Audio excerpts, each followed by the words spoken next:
أعوذ بالله من الشيطان الرجيم. يا أيها الذين آمنوا لا تتخذوا بطانة من دونكم لا يألونكم خبالا ودوا ما عنتم قد بدت البغضاء من أفواههم وما تخفي صدورهم أكبر قد بينا لكم الآيات إن كنتم تعقلون. ها أنتم أولئك تحبونهم ولا يحبونكم وتؤمنون بالكتاب كله وإذا لقوكم قالوا آمنا وإذا خلوا عضوا عليكم الأنامل من الغيظ قل موتوا بغيظكم إن الله عليم بذات الصدور. إن تمسسكم حسنة تسؤهم وإن تصبكم سيئة يفرحوا بها وإن تصبروا وتتقوا لا يضركم كيدهم شيئا إن الله بما يعملون محيط. صدق الله العظيم. Bismillahirrahmanirrahim. Assalamualaikum warahmatullahi wabarakatuh. Saya kalau udah bicara tentang keyakinan ya, berbinar mata saya. Senang nih hati saya gitu. Karena sesuatu yang dikhawatirkan oleh Rasulullah adalah apa?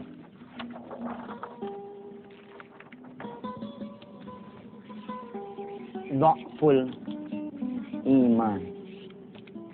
Berkurangnya keyakinan. Lemahnya kepercayaan, tipisnya iman, dhaful iman. Ini yang terjadi. Orang-orang barat, orang-orang yang beraliran New Age movement, ya, atau yang beraliran prinsip misalkan law of attraction, yang kalau salah-salah nanti malah bisa menjadi musyrik. Ya, ini bisa jadi syirik nih. Karena berpatokan pada kekuatan apa? Diri sendiri. Oke. Alam. Bahkan saya pernah melihat ya The Secret misalkan gitu, walaupun bagus banget gitu, tapi ada satu cacat yang menurut saya bukan cacat kecil, tapi bahaya gitu. Pikiran Anda adalah Tuhan Anda. Wih, tar dulu nih. Gawat nih. Allah udah bilang kan, bahkan kulla amliku li nafsi dharra wala naf'an. Ya. Allah bilang diri kalian tidak bisa memberikan manfaat, ya, ataupun kemudian madarat itu. Saya udah cerita ada film India kan, dia mau bunuh diri, dia bilang saking putus asanya, begitu saya tulis di buku saya Kun Fayakun kan.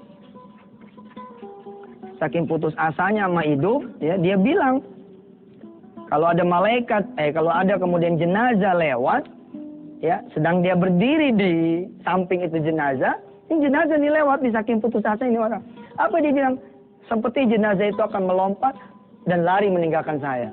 Karena dia bilang semua sudah meninggalkan saya. Bahkan jenazah yang mati pun, kalau lewat dia bakal lompat ke jenazah dan lari meninggalkan dia. Lalu dia bunuh diri nih. Dia lompat. Nggak taunya sungainya cetek. Yang ada malah patah tuh kaki. Ya, teman saya si Dani di Bogor, ya, dibunuh diri. Nggak tanggung-tanggung, dia rebah di rel kereta. Nanti dia baru ingat, rebahnya jam 10 malam. Lah kereta udah kan yang lewat. Subhanallah, akhirnya apa dia bilang? Saya ambil nunggu waktu, dia nggak mau tidur, dia mau datang lagi kereta ntar jam 5 katanya. Sambil nunggu waktu, dia begadang, dia sholat malam, dia ngaji, cakep tuh. Akhirnya Allah bikin lupa, sadar-sadar udah duha. Sadar-sadar udah duha. Lihat kan, baru walau nggak bisa gitu loh. Tapi Mereka yang beraliran ini luar biasa, Pak. Hanya dengan modal yang namanya beli, yakin. Dia bilang ada ilmu, the law of attraction, keterkaitan ya, keterikatan, ketertarikan itu. Anda bisa mengirimkan sinyal positif kepada dunia, lalu dunia mengirimkan sinyal positif lagi kepada Anda, cepat atau lambat. Bila mana Anda melihat rumah gitu ya, ada rumah nih, itu saudara bilang, saya pasti di situ. Saya pasti di situ. Balik lagi saya pasti di situ. Balik lagi saya pasti di situ. Bahkan dia bikin gambar, ya dia foto itu rumah cekrek, dia taruh di poster, dia bikin itu kemudian menjadi foto bingkai. Setiap dia pulang ke rumah dia yang rumah kecil kontrakan sesek pengep, sumpek, tapi dia lihat ini seakan-akan dia udah di situ. 5 tahun kemudian betul-betul dia ada di situ. Ini kata mereka. Tapi giliran kita bicara Tuhan, Allah Jalla Jalaluh, dan Dia yang menciptakan alam ini. Keyakinan saudara nggak ada. Masa sih rumah disolawatin bisa pindah. Terus akhirnya jadi berantem Yusuf Mansur. Hadisnya mana itu? Kalau ngeliatin rumah sambil baca salawat, rumah itu bisa pindah. Nah beda itu, orang capek. Yang capek sih bukan saya, capek hidup di kontrakan aja udah. So memang salah di rumah kontrakan? Enggak sih, saya cuma pengen ngomong gitu loh. Orang yang percaya bahwa kontrakan ini bakal kebayar. Orang yang percaya kontrakan saya bakal kebeli. Lalu ketika disodorin, ente mau kalau sholat malam, nanti Allah akan belikan ini kontrakan rumah buat ente. Ente nggak mau. Nggak mau tuh bukan cuman karena mengatakan tidak mau ya. Nggak ada juga mungkin orang yang bilang seperti itu. Nggak mau, tidak melakukan. Nah ketika saudara melakukan, ya, perjalanan spiritual saudara, amal sholat saudara akan mendatangkan kemudian keyakinan. Lalu belajarlah Anda semua, saya dan kita, oh Allah itu ternyata benar janji. Ya, yang mau lewat-lewat dah, silakan. Nanti kita terusin setelah satu ini.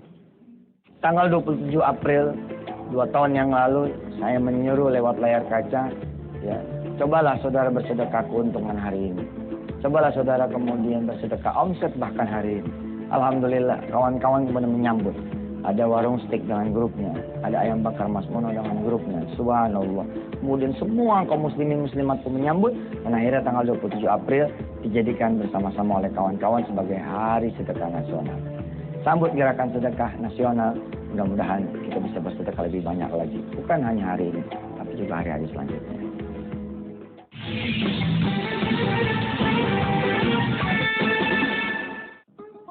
Saudara bisa lebih hidup, ya.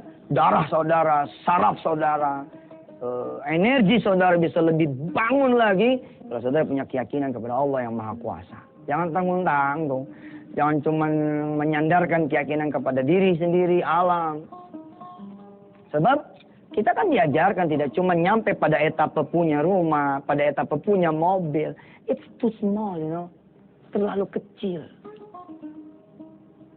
Seorang penulis buku yang terkenal sekali, dia bilang, saya tidak pernah bermimpi bakal punya duit $100.000, dia bilang. $100.000 itu kurang lebih 1 miliar. Dia pikirin itu 1 miliar terus, dan sambil dia pikir, dia kemudian bertindak. Do an action. Ya, menulis buku. Setelah dia menulis buku, pada suatu kesempatan pameran, dia datang, dia melihat ada satu majalah di situ. Dia berpikir begini, bagaimana caranya supaya saya bisa dapat $100.000 kalau buku saya bisa laku 400.000 eksemplar, begitu dia bilang. And then dia datang ke salah satu pameran, exhibition, kemudian ada majalah di situ. Oplahnya 400.000.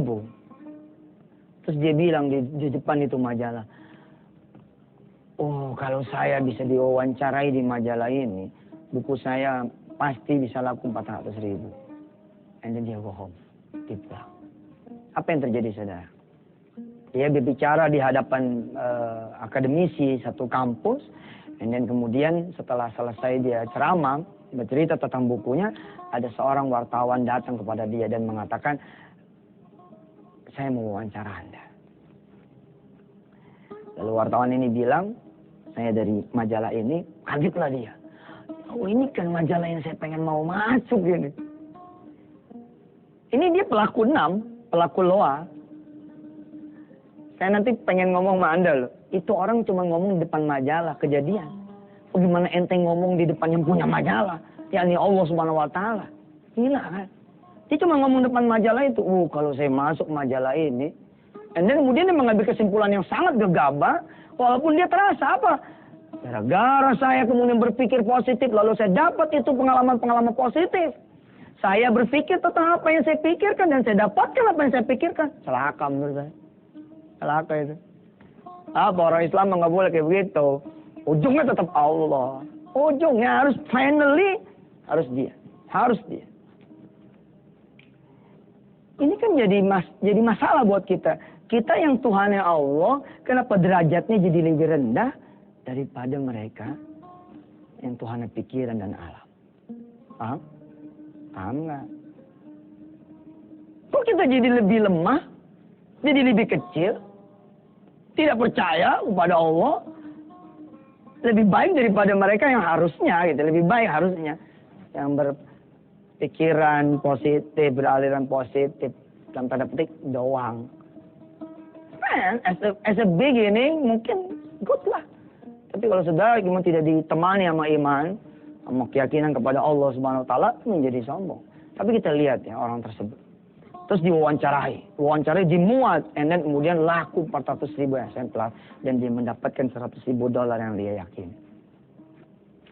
Dia kemudian melangkah lagi lebih hebat lagi. Dia bilang, saya tidak lagi berpikir tentang $100.000, ya. Dia pengen bikin billing $1 juta. $1 juta itu dolarnya di depan apa di belakang? Nah, penting lah ya, $1 juta itu. Ini kan yang kita omongin kemarin, pindah kuadran. Ini ada orang yang pindah kuadran hanya dengan pikiran saja. Lalu ada orang yang pindah kuadran dengan berbasis amal soleh dan keyakinan. Gila. Sepanjang-panjangnya perjalanan dia, mulai dari berhasilan $100.000 sampai $1 juta, kalau buat orang yang bersandar pada amal soleh dan keyakinan, jadi ibadah. Tuh gagalnya aja jadi ibadah. Dan nggak mungkin gagal juga. Paham? Nggak mungkin gagal juga. Si penulis ini bilang, amazing, incredible. Saudara, keyakinan dia mengantarkan dia pada apa yang dia pikirkan, apa yang dia kemudian yakini. Ya, penerbit itu kemudian mengundang dia. Dia tidak minta, dia cuma mikir, saya tidak lagi bicara $100.000, tapi $1 juta. $1 juta kalau sekarang ekuivalen dengan 9 miliar, 10 miliar gitu. Luar biasa. Si penerbit langsung bukain cek. Sambil tertawa dia bilang, saya belum pernah memberikan cek kepada orang $1 juta cash. Hebat. Harusnya. Antumul a'launa in kuntum ta'lamun. Kalian, kata Allah, lebih tinggi kalau kalian tahu. Ya. Antumul a'launa in kuntum mu'minin. Kalian itu harusnya lebih tinggi kalau kalian percaya. Insyaallah, mudah-mudahan kita belajar ini tentang bagaimana caranya Allah datang, sehingga kemudian kita tidak lagi dhaful iman, melainkan kuwatul iman. Kita bukan saja melaksanakan apa yang Allah seru, tapi kita pun yakin, dan yakinnya itu tanpa batas. Nggak ada cerita, ini ya Allah ya, udah 7 bulan kayaknya nih habis eksekusi motornya, sampai sekarang nggak dibalas-balas. Nggak ada cerita. Pelihara terus, siapa tahu nanti bulan ke-8. Insya Allah bulan ke-8 lewat lagi, nggak ada lemesnya. Bulan ke-9, bulan ke-10. Biar saya sudah. Yakinan kita unlimited, tanpa ada batasnya. Hanya kepada Allah kita yakin. Dan kemana-mana selain berikut ini. Kita lanjutkan.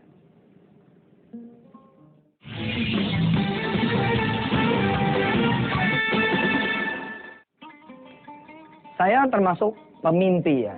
Tapi saya bilang kepada teman-teman dan adik-adik saya, Saya pemimpi yang saya sandarkan mimpi ini kepada yang punya mimpi.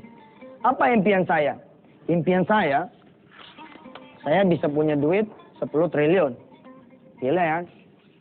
10 T tanggung-tanggung. 3 tahun yang lalu, impian saya punya 3 T. Atau 4 T. Insya Allah nih orang yang gajinya 1 juta puyeng aja yang dengerin. Gimana ceritanya tuh 3 triliun, 4 triliun. Saya bilang, no matter how lah, no matter what. Pokoknya mas saya cuman ya memberikan energi positif, pikiran positif, tapi bukan kepada this universe, and not to myself, and not to the other, tapi to him, to the creator of this world. Subhanallah. Saya ngasih sinyal sama yang atas. Saya nggak ngerti, pokoknya bakal nyampe. Saya punya duit 4 triliun, 3 triliun. Saya datang ke salah seorang yang kaya raya di Indonesia ini, yang kekayaannya 24 triliun, yang satu kekayaannya 40 triliun. Ada loh orang-orang Indonesia yang duitnya segini loh. Saya bingung juga tuh, gimana ceritanya gitu loh. Wong saya aja 4 triliun orang pada bingung, gimana lagi yang 24 teh. Tapi ketika saya datang nih ke orang yang satu ini, apa dia bilang? Dulu saya membawa proposal, nggak ada yang percaya. 180 orang saya datang. Tidak ada yang percaya. Dan akhirnya, orang ke 181 itulah dia percaya terhadap apa yang saya pikirkan, apa yang saya gagas. Dan you know, Ustaz Yusuf, siapa orang ke 181? Apa dia bilang? Ini saya. Saya ketawa tuh. Masa? Jadi aslinya nggak ada yang percaya sama dia. Betul. Ketika dia kemudian bilang, saya datanglah ke orang yang ke 181. Siapa? Dia. Dan dia mulai jalankan gagasan-gagasan itu. Tahun 2006, saya datang ke perusahaan penyewaan pesawat. Hebat kan? Kalau kita paling top sewa ojek, bos. Ini sewa mobil, ini sewa pesawat. Saya datang resmiin dia belanja gitu pesawat helikopter yang 4 seat, 8 seat, terus jet pribadi gitu. Nah, dia bilang kepada saya, orang yang 181 ini saya laksanakan saja sudah. Dia bilang tuh 180 orang dia presentasi. Dia bukain cek tunai waktu itu buat saya 925 juta. Apa dia bilang ke saya tahun 2006? Ustaz Yusuf, ini sedekah saya. Mudah-mudahan pesantren antum jadi. Saya lihat tuh 925 juta. Wow. Luar biasa. Terus saya dengar dia ngomong, ini baru buntut nih Ustaz, doain. Ini merinding tuh. Buntutnya segini. Bagaimana komanya bilang? Bagaimana palanya nih? Berbekal kemudian ilmu sedekah, 925, padahal saat itu saya butuh buat beli tanah, buat bangun gedung, bikin kelas, bikin masjid, jalanan, segala macam. Saya bilang sama Ustaz Rahim waktu itu, bagiin aja buat orang lain. 925 ini kita bagi-bagi nih pada orang-orang lain. Kemudian saya dihadiahkan Allah PPPA yang sekarang ini. Subhanallah.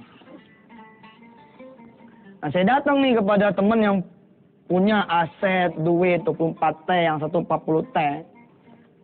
Saya datang ke mereka. Mas, saya punya duit nih 4 triliun. Mau diapain ya?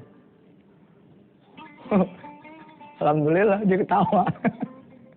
Masa sih, Dad? Gimana itu duit itu? Gimana-gimananya, entar aja besok kita cerita di Antv ya nggak? Sekarang udah mau habis, tinggal 2 menit. Kita baca doa aja dulu. Kita doa dulu, ya. Saudara semua nanti berpikiran positif, berenergi positif. Tapi bukan sekedar sama alam, bukan sekedar sama diri sendiri, dan juga bukan sama orang lain. Tapi langsung, direct sama Allah Subhanahu Wa Ta'ala. Bismillahirrahmanirrahim. Keyakinan datang darimu ya Allah. Semangat berdatang darimu. Kepercayaan diri berdatang darimu. Berikut keberhasilan, kejayaan, kesuksesan. Bariskan kami di golongan orang-orang yang yakin ya Allah pada apa yang Engkau seru, pada apa yang Engkau suruh. Disuruh sholat tepat waktu, kita jalan sholat tepat waktu. Disuruh sholat sunnah, kita penuhin itu sholat sunnah. Disuruh sedekah, kita nggak pakai pikir, kita kasih sedekah. Kau golongkan kami pada orang-orang yang seperti itu, ya Allah. Kau katakan kami harus menjadi orang yang bangun malam, kita bangun malam. duha jangan tinggal kita duha. Mudah-mudahan sampai Engkau memberikan keyakinan kepada kami, ya Allah. Berbuat cintamu dan kasih sayang, berujung pada surgamu dan selamat dari neraka. Allahumma ya Allah, inna nas'aluka ridhaka wal jannata wa na'udzubika min sakhatika. Nah, ya Allah berikanlah teman-teman sayang pada lemah imannya, pada lemah keyakinannya. Dia nggak percaya dia bisa sembuh dari kankernya, dia nggak percaya dia bisa sembuh dari jantung bocornya, dia nggak percaya bisa tidak cuci darah lagi selama-lamanya. Dia nggak percaya bahwa Allah bisa ngasih anak keturunan buat dia.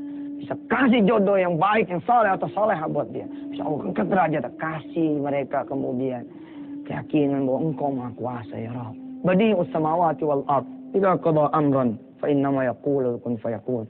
Kalau Engkau sudah bilang kun fayakun. Rabbana atina fid dunya hasanah wa fil akhirati hasanah wa qina adzabannar. Alhamdulillah rabbil alamin.